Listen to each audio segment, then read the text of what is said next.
Here's another impact of the shutdown that a lot of us didn't even think about, but one person did, and that is our national correspondent, Maura Barrett. The first Friday of the month is usually a big one for gauging the labor market. That's when the government typically releases data on how many jobs were added to the economy the previous month.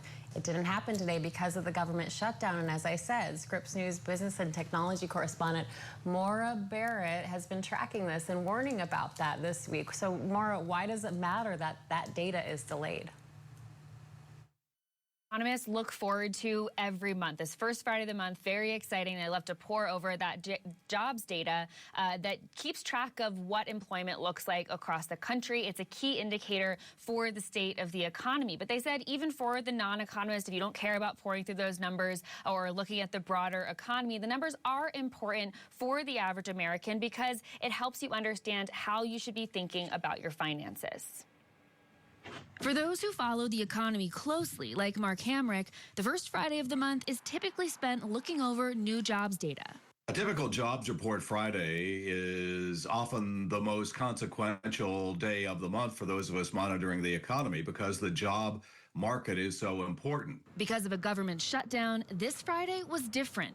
The Bureau of Labor Statistics, which releases the monthly labor data, is closed. Lacking this data, we're having to sort of walk with blinders on for every stakeholder in the U.S. economy, which is just about everybody. That includes the Federal Reserve, which relies on government economic data when it makes its interest rate decision, says economics professor Abby Hall. This makes it much more difficult for them to assess and do their jobs. There are private companies that release jobs data. That includes payroll processor ADP and HR data tracker Revelio Labs, but each gets their data differently and provides different estimates. Lujaina Abduahed is a senior economist at Revelio Labs. Of course, you're going to get different answers. I personally don't think that anyone can 100% replace the BLS. For September, Revelio Labs reported the U.S. added 60,000 total jobs, while ADP reported private sector jobs dropped by 32,000.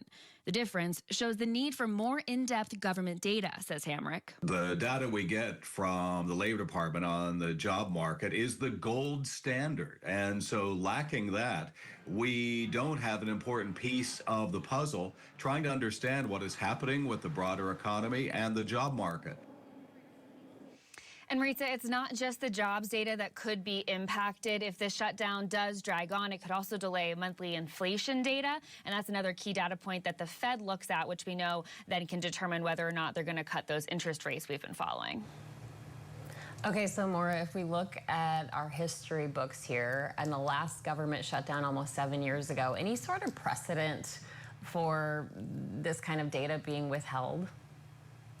There is, but it's been a long time, over a decade. As you mentioned, during the more recent shutdown back in 2018, the Bureau of Labor Statistics was able to release its monthly jobs report on time because during that shutdown, the agency wasn't directly impacted by a lack of government funding. But back in 2013, a shutdown did delay the jobs report by a few weeks. So we'll have to see what this looks like by this time next month. Now, economists told us that the timing of this shutdown is even more opportune because there's already a lot of other questions about the labor market, about the economy in general, Maritza.